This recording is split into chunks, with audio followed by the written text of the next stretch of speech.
కన్నుల జారిన కన్నీళ్ళు తడిపెను దేవుని పాదాలు, ఇప్పటి నుండి నీ కళ్ళు చూచును దేవుని కార్యాలు.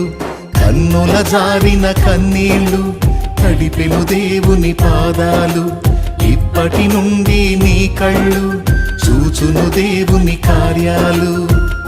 ఉందిలే దీవెనా ఎందుక వేదన, పొందిన యాతన దేవుడే మరచునా.